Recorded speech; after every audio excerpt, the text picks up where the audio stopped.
The Trumpet Daily program begins right now. Today's world news, what it means, where it's taking us. I bring you the one and only possible message of world peace. This is a message of hope, tremendous hope. And he said unto me, you must prophesy again. The Trumpet Daily program begins right now. I want to remind the public that Donald Trump and House Republicans also have their own ideas for the border. So let's review the majority's border ideas that they've actually presented. Here they are. Donald Trump actually has said that he wants to build alligator moats along the border. That's one of his incredible ideas. So let's put up the stats for this Alligator Alcatraz. It's going to have 3,000 beds, aims to detain, process, and deport illegal migrants. One-stop shopping, as the governor put it. Plans to fly migrants out directly from the facility, which is... People are thinking, okay, you're in the middle of the Everglades. It's hot. That would explain why you've got this bank of air conditioners here. Yeah, so, I mean, this is going to be... Illegals will come in, they'll be processed, there'll be places for them to be housed, you'll have an ability for food, you'll have an ability for them to consult legal rights if they have that, because there is a process that's involved with this. So this is really everything. This is going to be a self-contained little area. And then, of course, you also have stuff for the staff that work here. So we've got laundry facilities, we've got showers, we've got, there's not going to be anything that they're hurting for anything. There'll be AC, there'll be things that everybody needs. There's medical here. So it's being done right. It's being done by the book. It also takes this deportation mission out of the hair of our local and state law enforcement. This has no impact on Florida residents because some of that stuff can have an impact on them if it's in more populated areas. And so logistically, this really answers the call. They got this up and running in 8 days. It'll have 3,000 beds. As you mentioned, this could be a blueprint for what we have around the country. So major kudos to President Trump. Living in a tent in Iraq, oftentimes with no AC in the middle of summer. Nobody complained about that being inhumane for me when I was serving the country, but it's bad for illegals? No, it's just ridiculous. All he says the highest detention standards in the industry. And this facility is going to give exactly what the left's been screaming about: due process, due process, due process. Guess where due process happens? At this facility, because there's going to be immigration judges there to hear their case and take their pleas. And this is going to be their last stop. When they leave here, they'll be on a deportation plane to their homeland. There's nothing about this facility, about this detention camp, that is not cruel and inhumane. The fact that we're going to have 3,000 people detained in tents in the Everglades in the middle of the hot Florida summer during hurricane season, right? I mean, this is a bad idea all around that needs to be opposed and stopped. But Ron DeSantis is still governor of Florida. He took the Comfy Couch hosts on a tour of the concentration camp that he's building in Florida in order to round up people, brown people, and throw them in a camp. It's disgusting. What's happening in the Everglades isn't immigration enforcement. It's absolute political theater. Is this the Republican Party laying a trap for Democrats so that they can paint them as the open border party? But I'll say this, when it comes to the wildlife, I'm more concerned for the wildlife than the folks on the site.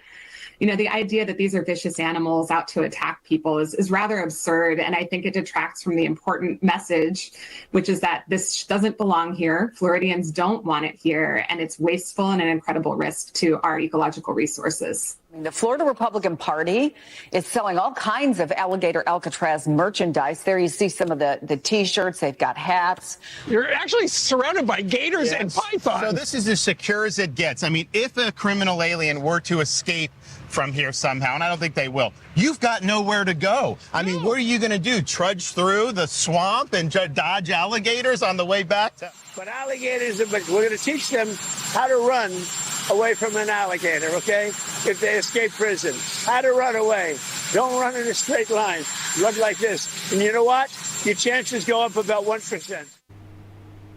Alligator Alcatraz. That's the hot topic in the American news cycle at the moment. It's almost overwhelming, the sheer stupidity at times of the news cycle. I mean, when you think about all the things we've been discussing on this program, what's coming? When you think about the explosion of violence soon to come on this world, not just America. The whole world's going to be drawn into it. And yet so many commentators, so many politicians, so many of the world leaders, they just have their heads firmly buried in the sand. You're listening to Stephen Flurry, and this is the Trumpet Daily. We appreciate you joining us on today's show from Edstone. This is our last show from Edstone, as we'll have a sub standing in on tomorrow's program from Edmond. And we'll make our way. I don't think I've been talking about this much. It was up in the air, actually, for a time, but we'll be making our way on Friday to Jerusalem. So we'll hopefully be there for about a week, and we're lining up some segments, special segments to do over in Israel, following on all of the drama from the Celtic Throne tour, and then, of course, the so-called 12-day war. And speaking of Celtic Throne, of course, we've got the final showing for this summer's tour. That's tomorrow night in London. And if we have time later today, we've got about 5 minutes of wonderful feedback yet again, this time from Derby, the show that we had just last evening. So you think about, I think it was Sam this morning who was saying, we're going to be arguing about Medicaid and food stamps for illegal aliens, even as the prophesied beast power obliterates the nations of Israel and Judah. You look at the prophecies. Now, again, it's not that there isn't time for any lighter stories or maybe a story that's kind of funny from time to time. We like to inject a little bit of humor into this program at times.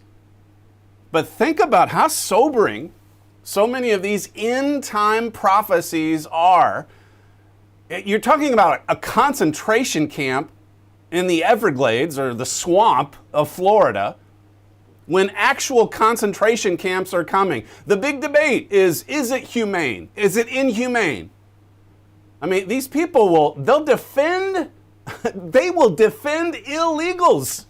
They'll fight for them tooth and nail, and yet ignore the victims of some of these illegal alien criminals that have raped and murdered thousands. And so, as I say, they're filling up the 24-hour news cycle with another story that really is not significant at all. I guess if there is one positive, these radical left-wing attorneys, they're going to have to actually venture into a literal swamp full of snakes and alligators to represent their favored clients, illegal aliens, people that broke into the country, so to speak. And now President Trump, to his credit, I mean, he's trying to slow this down, the onslaught, the attack, the invasion. That's what it was under the supervision of the dear leader, Barack Obama. Term 1, term 2. He, of course, was in charge during the fake presidency. He's the auto pen, basically. I know President Trump likes to repeat that. Who was doing it? Well, you know who was doing it. You know who was signing the documents in that sense. You know who was in charge. Obama himself. He said the quiet part out loud as Joe Biden was coming in. Yeah, I'd sure love to run the show from the basement. And that's what he did. And now he's been silenced. So many prophecies are being fulfilled, and there's many more to come. And as I say, so many of them, they're quite sobering, and we need to be thinking about what's about to come on our nations. There's for all of the good in the Jeroboam administration, clearing out illegals being one of them, or at least trying to. It doesn't seem like it's possible to get rid of all of them. But for all the good, there's also some pretty big blind spots, as we've seen with, bringing peace to the Middle East. There's a pretty big blind spot in the Trump administration with respect to the threat that's eventually going to come out of the heart of Europe. This is something that Herbert Armstrong talked about for 50 plus years. In many ways, this was his signature prophecy. And we have a lot to say about that in our brochure, our free booklet, He Was Right. Here, though, is a clip from Mr. Armstrong from decades ago, clip 9. And some of us, my friends, know not only what we see when we're over there, but we know also what is prophesied. And we know what is prophesied to rise up in Europe. And we know which is the one and the only nation in Europe that is capable of dominating, and which is the economic and the industrial heart of all Europe, without which there could be no stability and strength. A human body cannot live without its heart. And the economic and the military body that is to rise up and to restore the Roman Empire, the thing that we least suspect here in the United States, it cannot rise up without its heart. And its heart is in Germany. Its heart is in Germany. The thing we least suspect, as you heard him say there. Surely it'll never happen like it did in World War II, or the lead up to it, or before World War I. Surely history couldn't repeat itself. Surely there couldn't be an unstoppable force to emerge from the heart of Europe. You're beginning to see movement. You see Germany now talking about, I've got a clip from Merz that we didn't have time to play last week, where he says, hey, yeah, we're rebuilding. We're rebuilding, and we're not doing it just to satisfy President Trump. We're doing this to become a power, a world power. And so they're upping, and President Trump is encouraging this.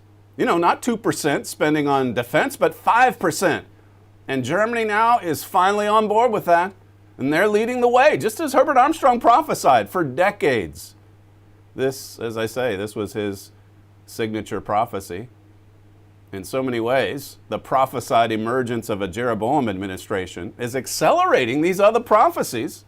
The dominoes are falling everywhere.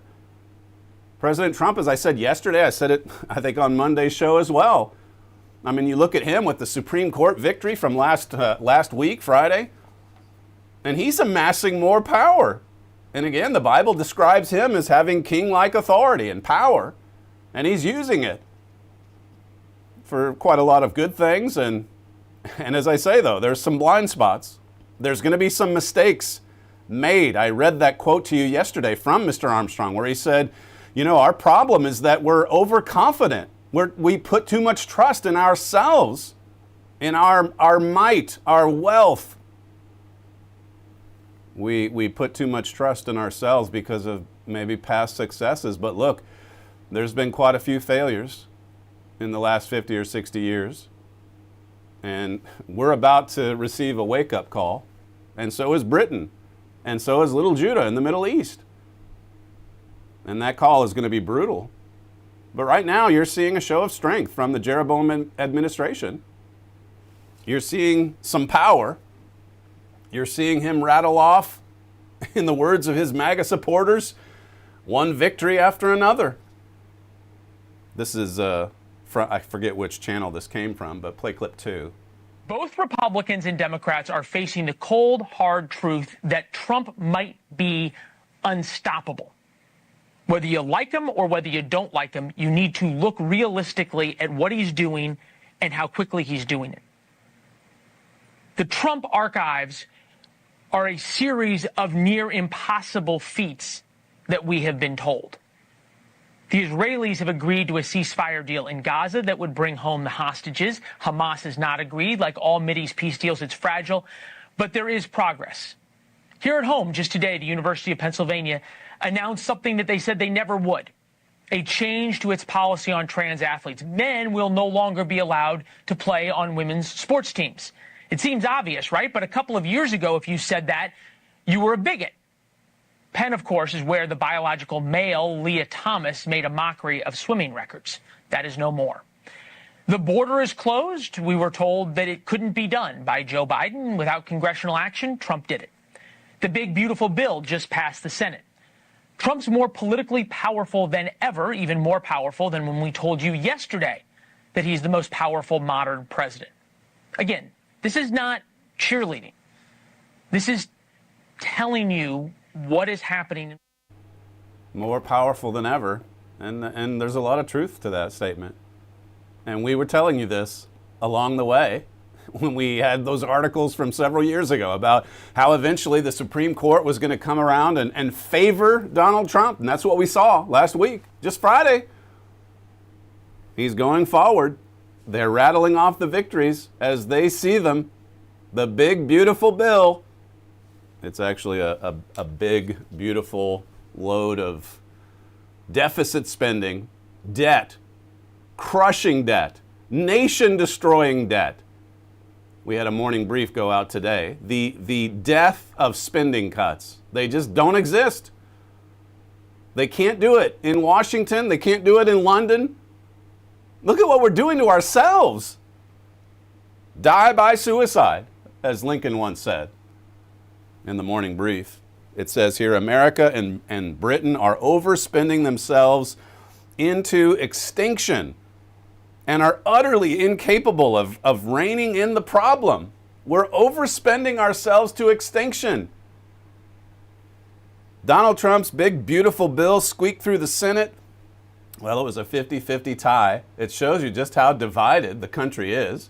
J.D. Vance had to come in as the deciding vote. But listen to this. It went through the Senate, so they did some tweaking on this 1,000-page bill. 1,000 pages almost.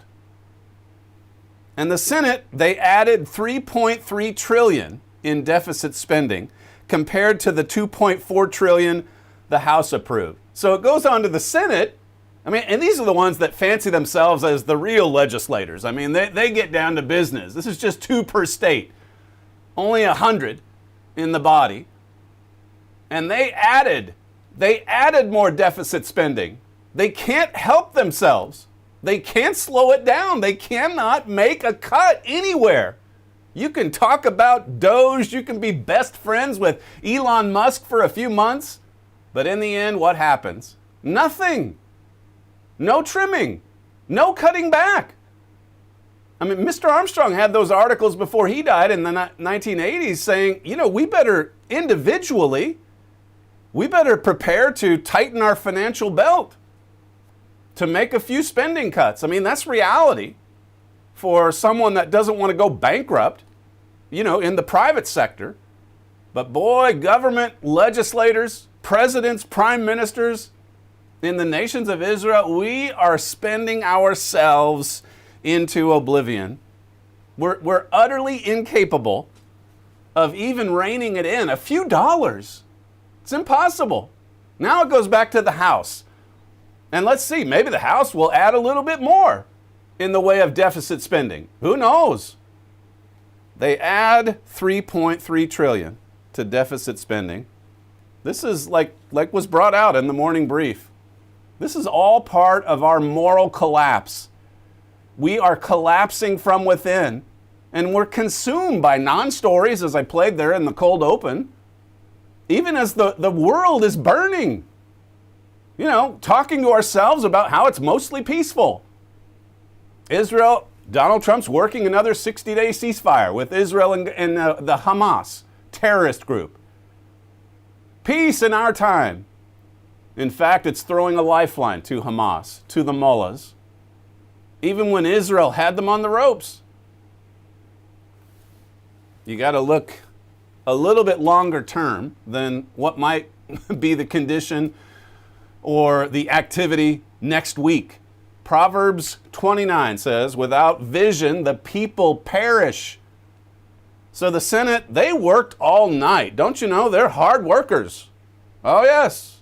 They were up straight through the night, coming up with ways to spend trillions more. I'll get to that in just a second. But what are we doing to ourselves? In that morning brief, speaking of the UK, Joel Hilliker talked about Britain's culture of death. The UK's embrace of euthanasia and late-term abortion reflect a moral collapse, a direct result of rejecting the sanctity of human life revealed in the Bible. Euthanasia, late-term abortion, happening right here in Israel. What does that say about our morality? It says in Britain, nearly a quarter of working-age people are on welfare. That's one of the big sources of contention in this bill. this ugly bill. What are we going to do with Medicaid? And what if we lose what if people lose their Medicaid privileges? We've got to expand and grow all of these social programs. We're a nanny state now. A quarter of working age people in Britain are on welfare. That's nation destroying. That's a nation destroying statistic right there. More than half of households receive more in benefits than they pay in taxes. It's the same in the United States, virtually. Last Friday, Richard Palmer told you about the country's struggle to curtail even ridiculous abuses of disability benefits. 1 in 10 working age Britons are on disability. So we're sick, we're crippled, we're homeless in some cases. We're not working, even when you're working age. This is a sickness. This is a disease. This is exactly as Isaiah 1 describes it. As I told you on yesterday's show, even the curses that are setting in are proof. They're proof of who we are in prophecy. They're proof that we're the end time nations of Israel, and that the little Israel in the Middle East is actually Judah. Jew is just a nickname for Judah. They almost named the state of Israel Judah in 1948. That was one of the final 3 choices. And yet people are deceived. They have no idea who the United States or Britain are in prophecy. They have no clue. Israel lost its identity, as Mr. Armstrong explained, in the U.S. and Britain in prophecy. And we were taken off into captivity, into Assyria. Judah went into Babylon. The Bible speaks of the two as 2 distinct nations. You had the nation of Judah and you had the nation to the north of Israel. Who are the lost tribes of Israel? You need to know. If you're going to understand Bible prophecy, if you're going to understand the Bible, that's the master key to unlocking our understanding of Bible prophecy. The United States and Britain in prophecy. Who are we? What is our identity? I've got a lot more on that. Way back in my notes. So I'll have to come back to it maybe on Friday's show from Jerusalem, or perhaps next week. President Trump, though, for his part, just to come back to this very ugly bill, a reporter asked him, it just barely made it through the Senate. And there's quite a few conservative fiscal hawks, as they call them, in the House that may not be on board with it, but according to President Trump, he feels like it'll be easier to move it through the House. He's probably right. We'll see. This is clip 6. Well, I just heard that about the Senate, and the bill just passed, and it tells you there's something for everyone. It's a great bill. There is something for everyone, and I think it's going to go very nicely in the House. Actually, I think it will be easier in the House than it was in the Senate. There's a little something for everyone in this, and he's right about that. It passes through one chamber, it goes to another, and they spend more. That's just the way it works. You want to talk about an alligator swamp. Forget about the one in the Everglades. This is just how it operates in the D.C. swamp. Every man for himself. I'll take you through an article from Politico here in just a second, which it's just disgusting. It gives us an insight into how the system works in Congress. This is from the Morning Brief. Americans have as close to a consensus about the federal government needing to reduce spending as about on anything. But what to cut? Here the consensus evaporates. See, everybody acknowledges that we've got to cut spending. And then they start arguing.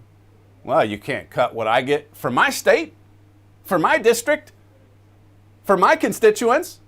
In fact, you've got to give us more. If you're going to get my vote, you've got to give us more. That's the way it works. Deals. You got to make a deal. You got to pay for someone's vote. You got to pay them off. You got to spend more. There's something for everyone. President Trump said it. Mike Johnson said it. Play the clip of Mike Johnson. That's, I think, number... And I tell you what, everybody is going to benefit from this bill. Sean, as you noted, all those features. It's the most conservative piece of legislation we've ever worked on. The most conservative piece of legislation ever that he's ever worked on. And everyone's going to benefit, except for your children. But forget about that. Except for the United States of America. The proverb says, as I read yesterday, the borrower is a servant to the lender. We can't keep borrowing our way to a utopia. We're killing ourselves. Everyone benefits from, and of course, by benefit, they mean everyone gets a handout. Everyone's paid with this fake money, this monopoly money. It says here, now the bill must pass the House. Mike Johnson said he's not happy with what the Senate did to our product. He's not happy, but look, he's got to change his tune now, because now it's in his chamber. And so he's got to be like Ron Johnson and flip-flop. Everybody is capable of being bought. That's the way that the alligator swamp works in D.C. Politico says this: the Alaska Republican Lisa Murkowski, known for her independent streak, remained unhappy with her party's signature legislation. She spent hours in scores of conversations in public, on the Senate floor, and behind closed doors, trying to persuade fellow Republicans to make changes to the massive package. To make changes? So she wasn't going to vote, not because she knows this is a monstrosity. She wanted to get more for her home state, Alaska. She'd warned for weeks that the GOP tax and domestic policy mega bill would cause too much pain for her home state's most vulnerable citizens. And so it explains here how that John Thune, he was considering trying to go after Rand Paul's vote. He's been an outspoken critic of this legislation. And instead, they set their sights on Murkowski to try to get that 50th vote. You got to get 50, and then J.D. Vance can tip the scales. It says Murkowski's vote was at risk of being out of reach, especially after Senate parliamentarian ruled that multiple sweetener provisions to boost Medicaid payments to Alaska and Hawaii violated Senate rules that limit what can pass through the reconciliation process with a simple majority. So they were trying to break the rules. Murkowski says, hey, you gotta put in some extra perks for Alaska. We need some pork barrel spending added to this monstrosity. And then I'll be happy. And then I'll vote for this beautiful bill. I'll go out in front of the cameras and I'll call it beautiful. That's no problem. It says Murkowski, at times wrapped in a blanket or carrying around legislative text and pen to her colleagues, was able to extract key concessions for her state as she huddled on the floor with leadership. She won victories on clean energy tax credits, delaying changes to food aid for her state, and the promise of massive revenues from oil and gas drilling leases. Among other priorities she can take back home. It says here, but this was not one of Murkowski's moments to bury her or to buck her party. Even as she held out to get extra wins for her home state, she ultimately voted for a bill she just minutes later decried as rushed and imperfect. It's not a good bill. I don't think I can vote for it. But hey, what can you get me for Alaska? Doesn't this make you appreciate God's government? The way God's family operates? It's not like this. I mean, obviously, the founders set it up. And they created these bodies, these chambers, these branches of government.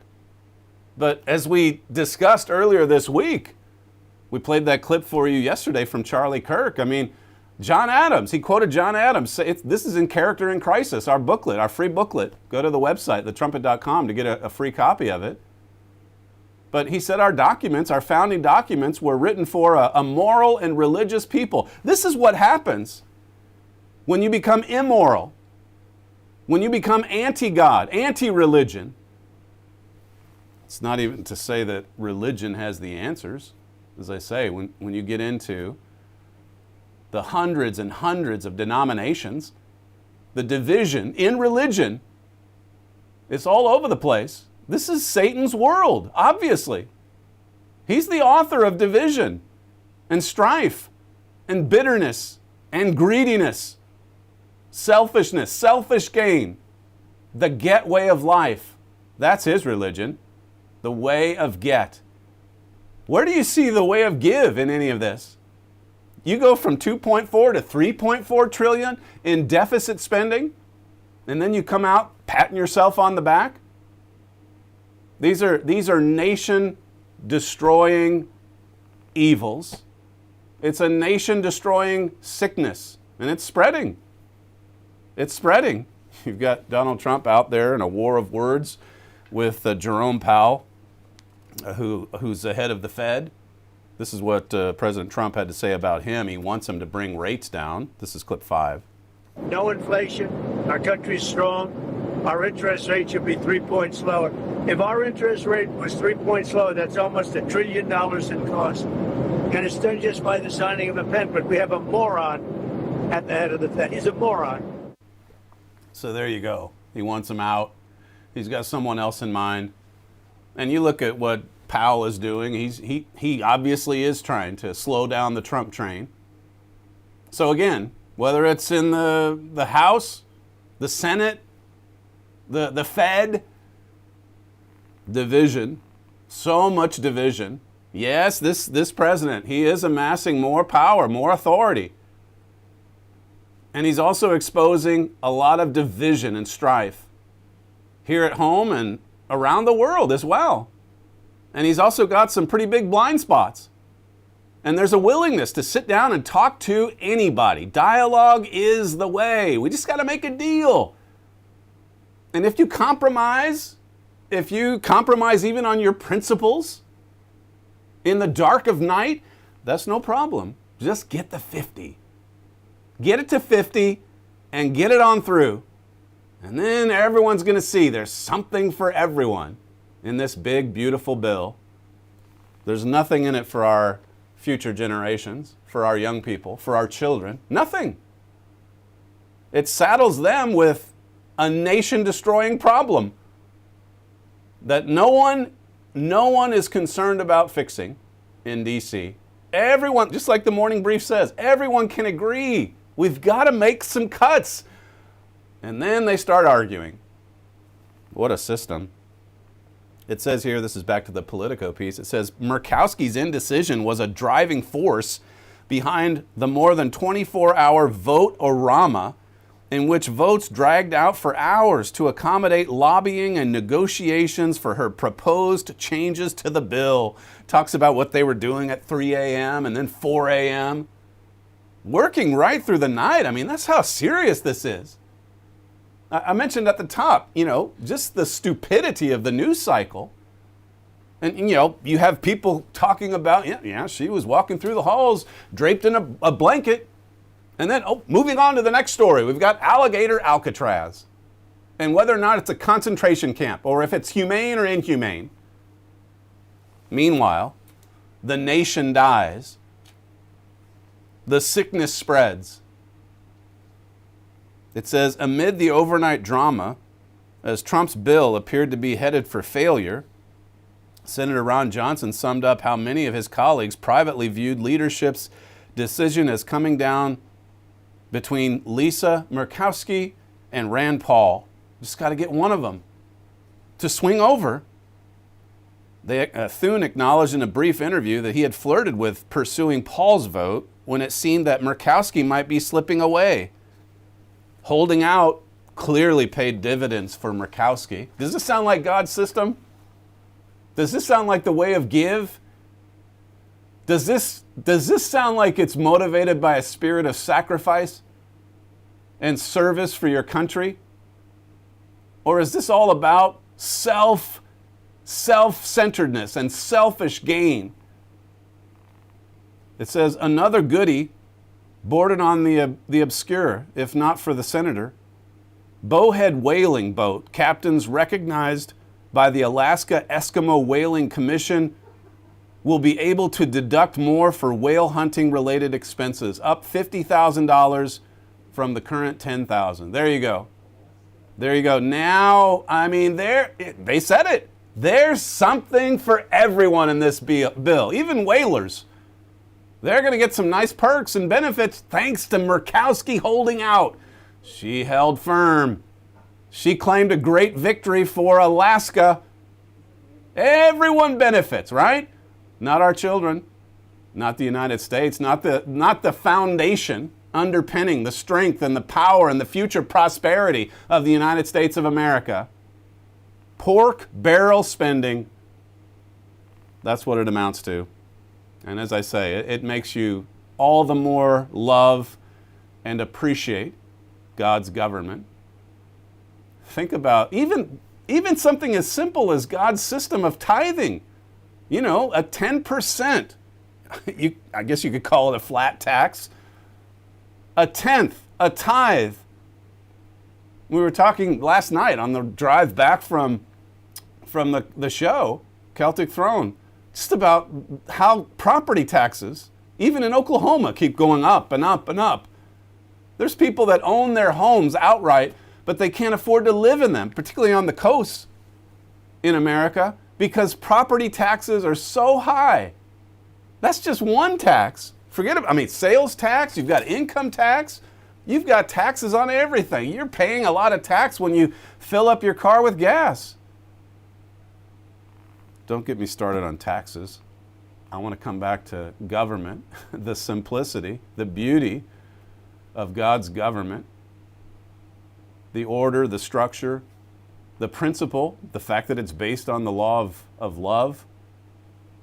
And then finally, when humanity is obeying those laws of love, you read through, it's not a pretty picture to read through what they're doing. And this is just with legislation. There have been stories that have just broadcast filth that goes on within the so-called sacred walls of Congress. Unbelievable, heinous sex acts, drunkenness, all kinds of sins. And then you get down to the legislation, and what does this picture tell you? What I just read to you from Politico, it really is thoroughly disgusting. It's embarrassing. We ought to be ashamed of what we're doing to our children. But nobody seems to care. In 2013, my father, he wrote this in the Trumpet. He says, it's only by obeying God, by applying His laws and principles of life, that we can bring real hope and joy into our lives. The laws of God, you can see why Paul said in Romans 7 and verse 12 that God's law is holy and just and pure. And this is what we want to throw out the window. And replace it with what? Legislation like what's going through Congress at the moment? No, I think I'd rather have God's law. I think God's law will actually solve the problems of this earth. They will. Once you have the family of God administering the government of God, administering those laws, enforcing those laws, blessings and curses, it's right from the beginning. You heard it from Charlie Kirk yesterday, talking about how often Leviticus and Deuteronomy are referenced in the writings, in the speeches of the founding fathers. Deuteronomy, as Kirk said yesterday, that's like Moses' farewell address. Look, as you go into Canaan, this is what you need to remember. And he reminded them of the Ten Commandments. They're printed in Exodus, but they're also in Deuteronomy. That's because we need a double dose of God's law. Always. And then you get into the New Testament. Never mind what the theologians of today tell you. You get to the New Testament, this young, wealthy man comes up to Christ and says, what do I need to do to make it into the kingdom of God? And Christ said, keep the commandments. Observe the commandments of God. And read right through the rest of the New Testament. Read it for yourself, because if you get people interpreting it for you, they're going to say, oh yeah, Jesus came to do everything for you. You don't need to do anything. That old law, that's so old covenant. We've got love now. Do you think there was much love going on in Congress this week? I mean, a sincere, outgoing concern for the good and welfare of others, like our children, like our future generations in America?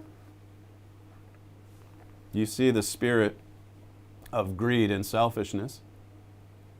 You see vanity and strife on display. It's always, always there, no matter how you view it, as I say.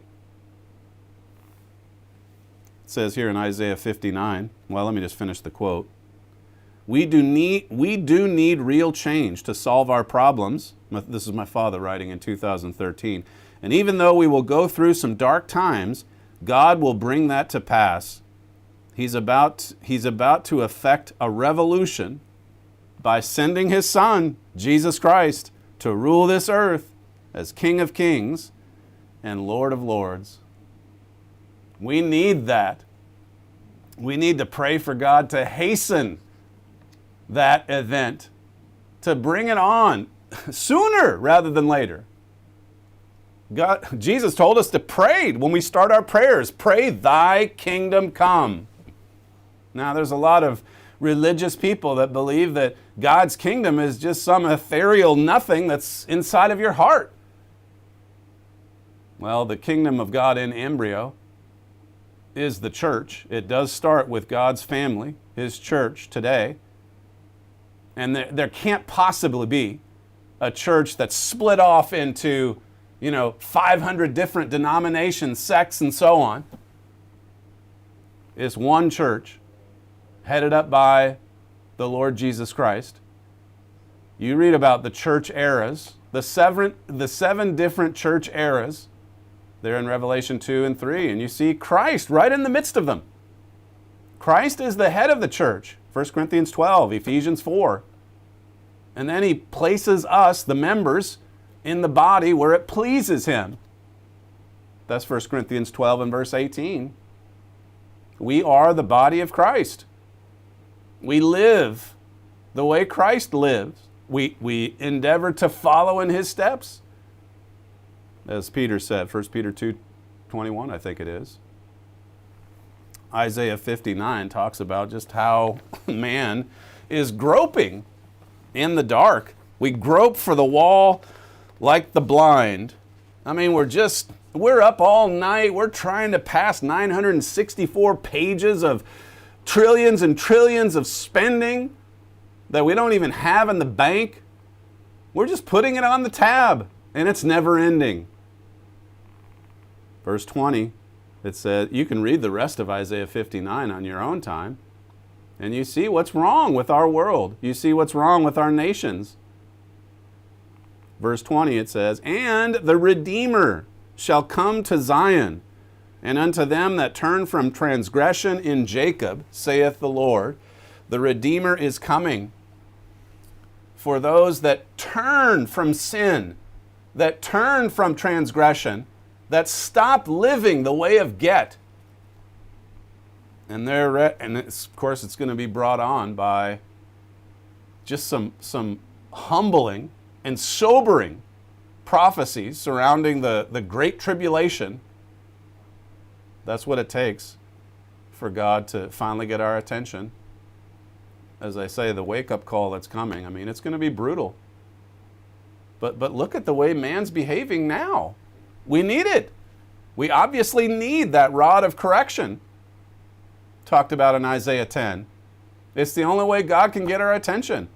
It's the only way God can get our hearts to soften so that we look to him, so that we look to his perfect, holy, just, and righteous law and start building our lives around him, around his family.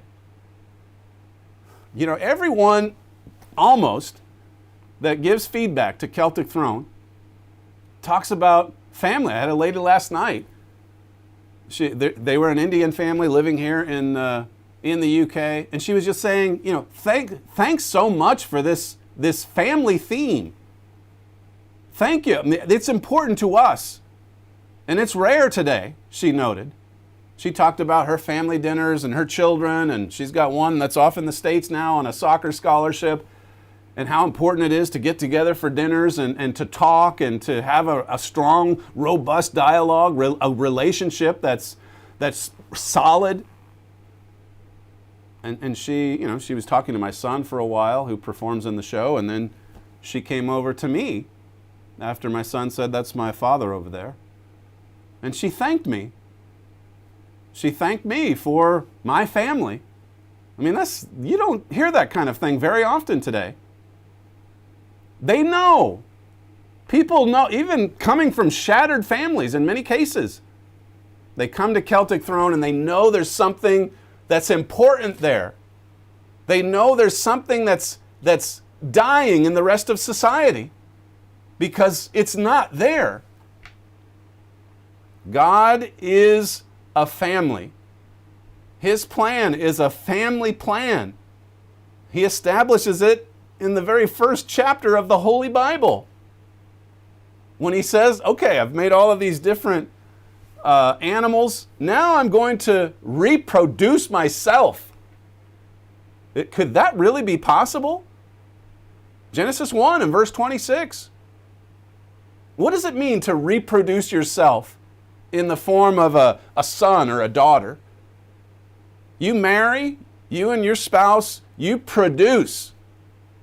You reproduce.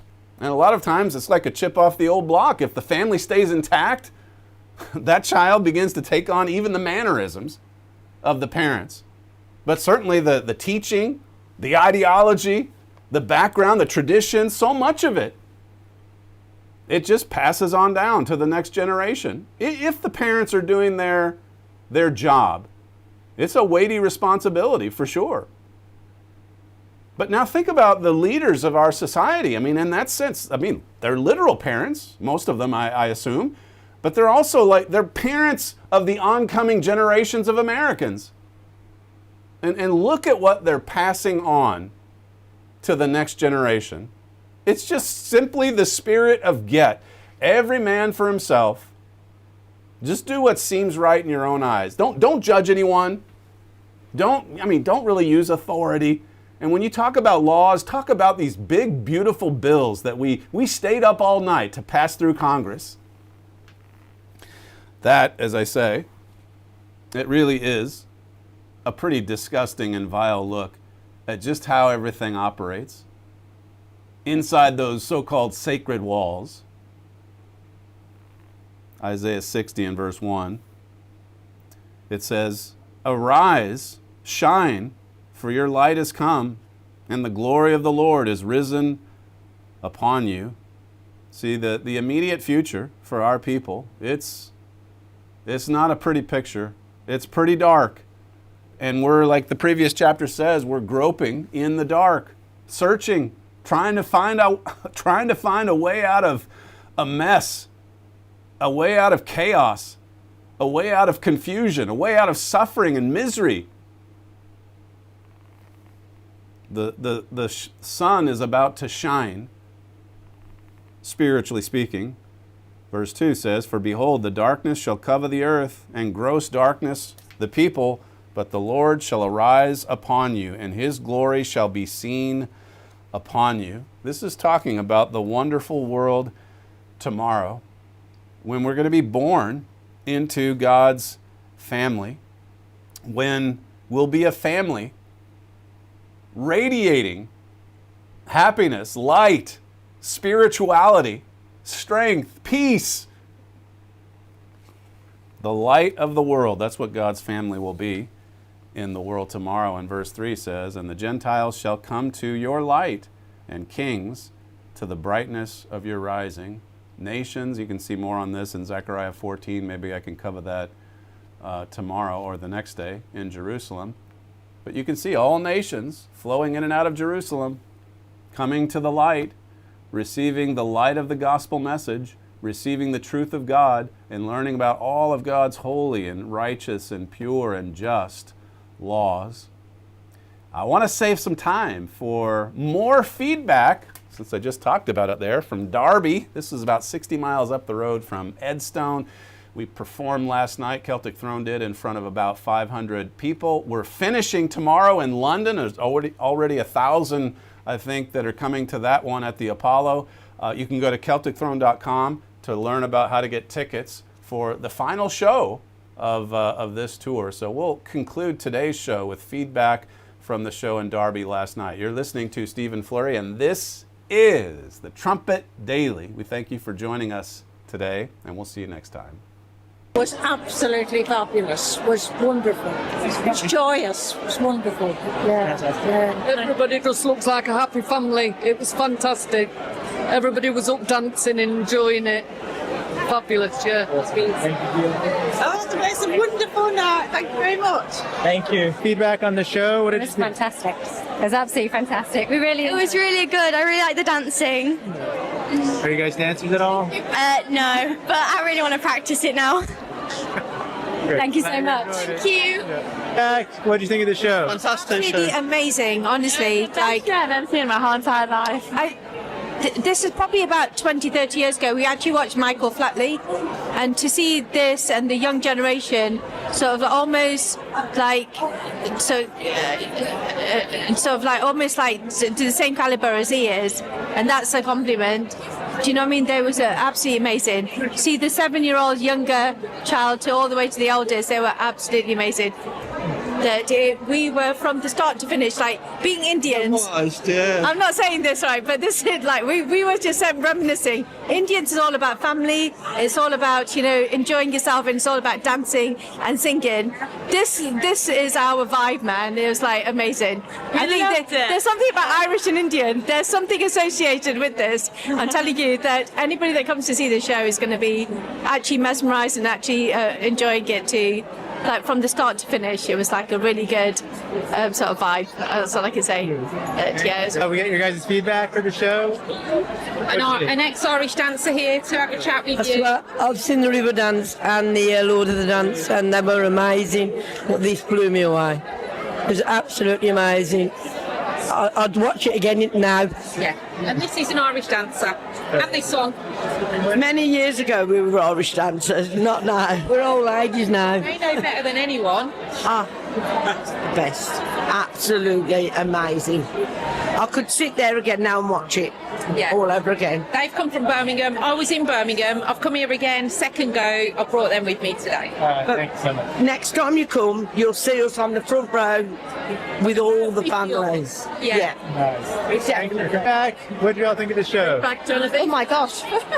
Fantastic. Phenomenal. Absolutely phenomenal. An amazing evening. Yeah, thoroughly enjoyed it. Yeah, the talent really, they practice how they must have practiced energy. And as they had worn out, just looking at them, they were brilliant. Yeah, smile on our faces. Yeah. And I looked as if they were enjoying it themselves. I think it came through, they were smiling all the time, and a real credit to all the young people. Yeah. Thank you. Definitely. Thank you. Absolutely amazing. I could sit through it all over again. My sister brings tears to my eyes. It was absolutely excellent. And the most disappointing thing to see from a Derby person here is it isn't full. Fantastic, absolutely fantastic this evening.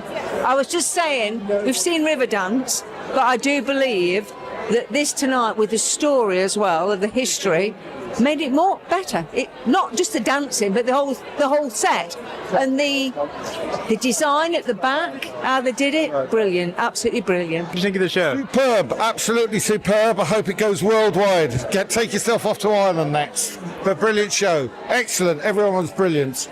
Brilliant. It was really good. I liked all the fighting parts, and the singing was really good as well.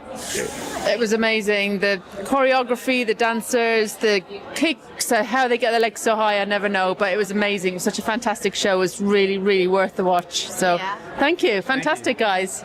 Fantastic. I yelled my lungs out. This is my third or fourth one of this tour. I've got one more in London. I can't believe how great these kids are. It was wonderful. Absolutely wonderful. It gives you so much pleasure to see something like this. I hope you all get as much pleasure out of doing the show as we get watching it. And yes, it's just amazing, and thank you all so much.